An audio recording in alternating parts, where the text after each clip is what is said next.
ശ്രീ ഹരിദാസ്, ഈ ആര്യാടൻ മുഹമ്മദിന്റെ കാലത്തെ ആ കരാർ റദ്ദാക്കിയത് ബ്രേക്ക് ചെയ്ത് 24 ആണ്. അന്ന് നമ്മൾ നിരന്തരം ദിവസങ്ങളിൽ ആ വാർത്ത കൊടുത്തതാണ്. വാർത്ത കൊടുത്ത് എന്താണ് അത് ഉണ്ടാവാൻ പോകുന്നത്. അന്ന് എൻ്റെ ഓർമ്മ ശരിയാണ്, ഇലക്ട്രിസിറ്റി ഓഫീസേഴ്സ് കോൺഫെഡറേഷൻ ഒരു പരിപാടിയിലാണ് അത് വരുന്നതും ആ വാർത്ത ചെയ്യുന്നത്. എന്താണ് അതിൻ്റെ ദൂരവ്യാപക പ്രത്യാഘാതം എന്നതടക്കം നമ്മൾ വാർത്തയിൽ പറഞ്ഞതാണ്. പക്ഷേ അത് കാര്യമായി അന്ന് പ്രതിപക്ഷമൊക്കെ ഏറ്റെടുത്തു വന്ന കാര്യം എനിക്കറിയില്ല. അന്ന് വാർത്തയിൽ വന്നങ്ങ് പോയി. ഇന്ന് ആ കരാർ നിലവിലുണ്ടെങ്കിൽ ഈ പ്രശ്നം യഥാർത്ഥത്തിൽ ഉണ്ടാവില്ല. കാരണം എന്താണ്? പറയാൻ കാരണം എന്താണ്? 250 മെഗാവാട്ടിന് വേണ്ടിയാണ് നമ്മൾ ഇവിടെ പോയി റെഗുലേറ്ററി കമ്മീഷൻ്റെ കാല് പിടിക്കുന്നത്. അനുവാദം കിട്ടിയിട്ട് എന്താണ് പവർ എക്സ്ചേഞ്ച് കറണ്ടും ഇല്ല. അപ്പോൾ 250 മെഗാവാട്ടിന് വേണ്ടി നമ്മളിപ്പോൾ അപേക്ഷിക്കുന്നെങ്കിൽ ആ 467 മെഗാവാട്ട് ഉണ്ടെങ്കിൽ അതൊരു സൗകര്യമാവില്ലായിരുന്നോ? അത് തുറന്ന് സമ്മതിക്കണ്ടേ? എന്തിനു വേണ്ടിയായിരുന്നു ആ കരാർ റദ്ദാക്കലെന്ന് ശ്രീ ഹരിദാസ്? എന്താണ് ഇത്ര സംശയമുള്ളത്? ആ കരാർ റദ്ദാക്കിയത് തന്നെയല്ലേ കേരളം ഇന്ന് നേരിടുന്ന ഏറ്റവും വലിയ വൈദ്യുത പ്രതിസന്ധിക്കുള്ള കാരണം. അതിനാണ് പറയുക ദീർഘവീക്ഷണം. താങ്കളുടെ ഇൻട്രോയിൽ പറഞ്ഞതിനെ കുറിച്ചിട്ട് എൻ്റെ മുമ്പിൽ ടി വി ഇല്ല. ഈ സുരേഷ് കുമാർ ആരാണെന്ന് എഴുതി കാണിക്കുന്നതൊന്നും എനിക്ക് കാണാൻ സാധിക്കുന്നില്ല. പേര് മാത്രം പറഞ്ഞത് മാത്രമേ എനിക്ക് അറിയുള്ളൂ. അദ്ദേഹത്തിൻ്റെ സംസാരം കേട്ടപ്പോൾ അദ്ദേഹം ഇത്രയധികം വാചാലനാകുമ്പോൾ, അദ്ദേഹം ഇത്രയധികം ചൂടാവുമ്പോൾ, ഇത് ഒരു പ്രൈവറ്റ് ലിമിറ്റഡ് കമ്പനിയുടെ മാനേജിംഗ് ഡയറക്ടറുമായി താങ്കൾ സംസാരിക്കരുത്. ഇത് ജനങ്ങളുടെ നികുതി പണം കൊണ്ട് നടത്തുന്ന ഒരു സ്ഥാപനമാണ് KSEB. ആ KSEBയെ വിമർശിക്കാൻ മാധ്യമപ്രവർത്തകർക്കും അതുമാതിരി ഇത്തരം ചർച്ചകളിൽ പങ്കെടുക്കുന്നവർക്കും അവകാശമുണ്ട്. നിങ്ങൾ നിരത്തുന്ന ന്യായങ്ങളാണ് ശരി എന്ന് പറഞ്ഞുകൊണ്ട് പിന്നെ നിങ്ങളും തമ്മിൽ എന്ത് വ്യത്യാസമാണുള്ളത്? ഈ 10 വർഷം കൊണ്ട് അല്ലെങ്കിൽ ഈ ഇലക്ട്രിസിറ്റി ബോർഡ് സ്ഥാപിതമായ കാലം തൊട്ടിട്ട് ഇന്ന് വരേക്കുള്ള ചരിത്രം എടുത്തു കഴിഞ്ഞാൽ ലക്ഷങ്ങൾ ശമ്പളം വാങ്ങുന്ന ഒരു ഉദ്യോഗസ്ഥ വൃന്ദത്തെ സൃഷ്ടിക്കാനല്ലാതെ ഈ KSEB കൊണ്ട് കേരളത്തിലെ ജനങ്ങൾക്ക് എന്ത് ഉപകാരമാണ് ഉണ്ടായിട്ടുള്ളത്? മറ്റ് സംസ്ഥാനങ്ങളിൽ ഒരു മാസം ഒരു 4 അംഗ കുടുംബം അടയ്ക്കുന്ന വൈദ്യുതി ചാർജും കേരളത്തിലെ ജനങ്ങൾ അടയ്ക്കുന്ന വൈദ്യുതി ചാർജും ഒന്നാണോ ശ്രീ സുരേഷ് കുമാർ? അല്ല. എന്നിട്ട് നിങ്ങൾ പറയുന്ന വർദ്ധിപ്പിക്കുന്ന എല്ലാവിധ സെസ്സും അതുമാതിരി തന്നെ എന്നാ പറയേണ്ടത്, നിങ്ങളിടുന്ന ഓമന പേരിട്ടുകൊണ്ട് നിങ്ങൾ വർദ്ധിപ്പിക്കുന്ന എല്ലാ ചാർജും ഞങ്ങൾ അടയ്ക്കുമ്പോൾ ഞങ്ങൾക്ക് ആവശ്യമുള്ള വൈദ്യുതി നൽകാൻ ബാധ്യസ്ഥരായവർ ഇത്തരത്തിലുള്ള സ്റ്റുപ്പിഡ് ആർഗ്യുമെൻറ്റ്സ് പറയുന്നത് അങ്ങേയറ്റം കഷ്ടമാണ്. ഞാനിവിടെ ഈ ചർച്ചയിൽ പങ്കെടുക്കുന്നത് കേരളത്തിലെ ജനങ്ങൾക്ക് വേണ്ടിയിട്ടാണ്. എനിക്ക് ഒരു രാഷ്ട്രീയ പാർട്ടിയോടും വിധേയത്വമില്ല. ആര്യാടൻ മുഹമ്മദ് ആയാലും ഉമ്മൻചാണ്ടി സർക്കാരായാലും ഇത്തരത്തിൽ 4 രൂപ 25 പൈസയ്ക്ക് ഒരു കരാർ ഒപ്പിട്ടത് എന്തിൻ്റെ അടിസ്ഥാനത്തിലാണ് നിങ്ങൾ ക്യാൻസൽ ചെയ്തത്? എന്നിട്ട് നിങ്ങൾ അത് ക്യാൻസൽ ചെയ്തപ്പോൾ നിങ്ങൾക്ക് മനസ്സിലായി ഇനി വൈദ്യുതി കിട്ടണമെങ്കിൽ 10 രൂപയ്ക്ക് മുകളിൽ നൽകണമെന്നുള്ള ബോധം വന്നപ്പോൾ ആ കരാർ പുതുക്കാൻ നിങ്ങൾ ശ്രമം നടത്തിയത് തന്നെ ആ കരാറിൻ്റെ എത്രത്തോളം പ്രാധാന്യമുള്ളൊരു കരാറായിരുന്നു എന്നുള്ളതിന് തെളിവല്ലേ? ഇന്ന് റെഗുലേറ്ററി കമ്മീഷൻ പറഞ്ഞിരിക്കുന്നത് എന്താ? ഇത്തരം ഒരു പ്രതിസന്ധി വരുമെന്നുള്ളതിന് യാതൊരുവിധ മുൻഗണനയും നൽകിയിട്ട് കൊണ്ടിട്ടുള്ള മുൻകരുതൽ ഈ ഇലക്ട്രിസിറ്റി ബോർഡ് എടുത്തിട്ടില്ല എന്നല്ലേ ഇന്ന് റെഗുലേറ്ററി കമ്മീഷൻ പറഞ്ഞിരിക്കുന്നത്. അപ്പോൾ ഇത് ജനങ്ങളുടെ മാത്രം പരാതിയാണോ?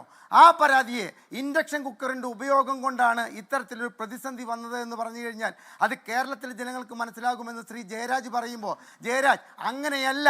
ഇവിടെ ഹാഷ്മി പറഞ്ഞിട്ടുള്ളതും അതുമാതിരി തന്നെ എനിക്ക് പറയാനുള്ളതുമുണ്ട്. തുറന്ന് പറയൂ. അരമണിക്കൂർ നേരം വൈദ്യുതി പവർ കട്ട് ഞങ്ങൾക്ക് നൽകാതിരിക്കാൻ സാധിക്കില്ല.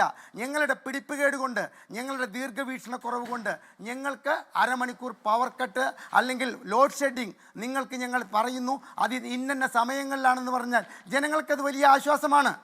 നിങ്ങൾ യാതൊരുവിധ മുന്നറിയിപ്പ് നൽകാതെ കൈക്കുഞ്ഞുറങ്ങാൻ കിടക്കുന്ന സമയത്ത് നിങ്ങൾ വൈദ്യുതി അപ്രതീക്ഷിതമായി ഓഫ് ചെയ്യുമ്പോൾ ഉണ്ടാകുന്ന ബുദ്ധിമുട്ട്, താങ്കൾ കൈക്കുഞ്ഞുമായിട്ട് കാറിൽ കറങ്ങിയെന്ന് പറഞ്ഞു. 12 വർഷത്തോളം ഗൾഫിലുണ്ടായിരുന്നൊരു വ്യക്തി തന്നെയാണ് ഞാൻ. വൈദ്യുതി പവർ കട്ടും അല്ലെങ്കിൽ വൈദ്യുതി ഫെയിലിയറും ഇല്ലാത്ത ഒരു രാജ്യവുമില്ല, ഒരു നാടുമില്ല. പക്ഷേ ഇവിടെ അത് ഞങ്ങൾ അങ്ങനെയല്ല. 10 വർഷം ഇവിടെ പവർ കട്ടില്ലാത്ത 10 വർഷം ഞങ്ങളിത് സമ്മാനിച്ചു. ഈ 10 വർഷം കൊണ്ട് ഇലക്ട്രിസിറ്റി ബോർഡിലെ 4 ജലവൈദ്യുത പദ്ധതികൾക്ക് 190 കോടി രൂപ ചിലവാക്കി കഴിഞ്ഞാൽ, അവിടുത്തെ അറ്റകുറ്റപ്പണികൾ പൂർത്തിയാക്കി കഴിഞ്ഞു കഴിഞ്ഞാൽ 290 കോടി രൂപ ഒരു വർഷം വരുമാനം ഉണ്ടാക്കത്തക്ക തോതിൽ അവിടെ വൈദ്യുതി ഉൽപ്പാദിപ്പിക്കാമെന്ന് ഇരിക്കെ ആ 4 ജലവൈദ്യുത പദ്ധതികളുടെ അറ്റകുറ്റപ്പണിയെ തീർക്കാൻ വയ്യാത്ത നിങ്ങൾക്കാണോ ദീർഘവീക്ഷണമുണ്ട് എന്ന് ഞങ്ങൾ സമർത്ഥിക്കേണ്ടത്?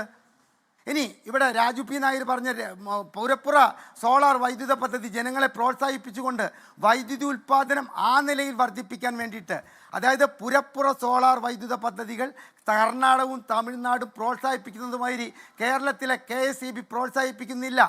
48 ദിവസമായി എൻ്റെ വീട്ടിൽ ഈ പണി കഴിഞ്ഞിട്ട് ഈ പുരപ്പുറ സോളാർ പദ്ധതിക്ക് ഞാനിരുന്ന് ഈ സംസാരിക്കുന്ന വീട്ടിൽ അവിടെ ഒരു മീറ്റർ കൊണ്ടുവന്ന് വയ്ക്കാൻ വേണ്ടിയിട്ട്, മീറ്റർ കൊണ്ടുവന്ന് വെച്ചാലേ അത് ഉപയോഗപ്രദമായിട്ട് ആ വൈദ്യുതി KSEBക്ക് എടുക്കാൻ സാധിക്കുള്ളൂ. അതിനെന്താ? മീറ്റർ ഇല്ല. എന്നും ഇലക്ട്രിസിറ്റി ഓഫീസിൽ ഞങ്ങൾ 4 കുടുംബാംഗങ്ങൾ, ഇവിടെ 4 കുടുംബങ്ങൾ ഒരുമിച്ചാണ് അത് ചെയ്തത്. 4 കുടുംബങ്ങൾ ചെല്ലുന്നുണ്ട്. ഇന്ന് പറയും എന്തെന്ന് മീറ്റർ ഇല്ല, മീറ്റർ വന്നു കഴിഞ്ഞാൽ പറയും അത് അലോട്ട്മെൻറ്റ് കഴിഞ്ഞു. ഇതാണോ നിങ്ങളുടെ പുരപ്പുറ സോളാർ വൈദ്യുത പദ്ധതിയെ പ്രോത്സാഹിപ്പിക്കൽ? കർണാടകത്തിലും തമിഴ്നാട്ടിലും കൃത്യമായിട്ട് 15 ദിവസത്തിനുള്ളിൽ വൈദ്യുതി കണക്ഷൻ കൊടുത്തിരിക്കണം, പുതിയ മീറ്റർ വെച്ചിട്ട്. ഇത്തരത്തിലുള്ള മാത്രവുമല്ല, ഇവിടെ നിങ്ങൾ ഹൊറസെൻ്റലായിട്ട്, അതായത് ടെറസിൽ അല്ലെങ്കിൽ പുരപ്പുറത്ത് മാത്രമേ അത് വെക്കാൻ സമ്മതിക്കുന്നുള്ളൂ. കർണാടകത്തിൽ ഈയിടെ ഞാൻ പോയപ്പോൾ അന്തം വിട്ടു. അവിടെ വെർട്ടിക്കൽ ചുമരുകളിൽ പോലും സോളാർ പാനലുകൾ സ്ഥാപിച്ചുകൊണ്ട് വൈദ്യുതി ഉൽപ്പാദിപ്പിക്കാനുള്ള ശ്രമം നടത്താൻ ജനങ്ങൾക്ക് പ്രോത്സാഹനം നൽകുമ്പോൾ ഇവിടെ ടെറസിൽ മാത്രമേ അത് പാടൂ. അത് നിങ്ങൾ പറയുന്നത് മാതിരി ചെയ്യണം. ചെയ്തു കഴിഞ്ഞാൽ തന്നെ അതിനെ നിങ്ങൾക്കൊരു മീറ്റർ വെച്ചുകൊണ്ട് ആ വൈദ്യുതി സ്വീകരിക്കാൻ വേണ്ടുന്ന നടപടികൾ പൂർത്തിയാക്കാൻ പറ്റുന്നില്ല. 400 ട്രാൻസ്ഫോർമറുകൾ കേരളത്തിലെ മാറ്റിവെക്കണമെന്ന് 2023 എനിക്ക് വിവരാവകാശ നിയമപ്രകാരം മറുപടി കിട്ടിയിട്ടുണ്ട്. 1198 ട്രാൻസ്ഫോർമറുകൾ അപ്ഗ്രേഡ് ചെയ്യണമെന്നും ആ മറുപടിയിൽ ഉണ്ടായിരുന്നു. നാളിതുവരെ ഒന്നും ചെയ്യാത്തത് കൊണ്ട് എന്താ? പുരപ്പുറ സോളാർ വൈദ്യുത പദ്ധതിയുടെ ഉൽപ്പാദിപ്പിക്കുന്ന കറണ്ട് സ്വീകരിക്കാൻ ഇവിടുത്തെ ട്രാൻസ്ഫോർമറുകൾക്കാകുന്നില്ല. അതുകൊണ്ടൊക്കെയാണ് ഞാൻ പ്ലാനിംഗ് ഇല്ലായ്മ എന്ന് പറയുന്നത്. അത് ആരുടെ വികാരം ഉൾപ്പെടുത്തിയത്? വസന്തകുമാരി പറയുന്നുണ്ട് കറണ്ട് പോയിട്ട് 2 മണിക്കൂറായി, KCB-യിലേക്ക് വിളിച്ച് ഇപ്പോൾ ഇടിയും മഴയും ആകെ ഇരുട്ടിൽ എന്ന് പറയാം. ഫോൺ കൊടുക്കില്ല. അനന്തര ബലമാണ് നമ്മൾ ഈ അനുഭവിക്കുന്നത്. ഇൻഡക്ഷൻ കുക്കറൊക്കെ ഒന്നും അതിലേക്ക് രംഗത്തേക്കേ വരുന്നില്ല. ഹാഷ്മി,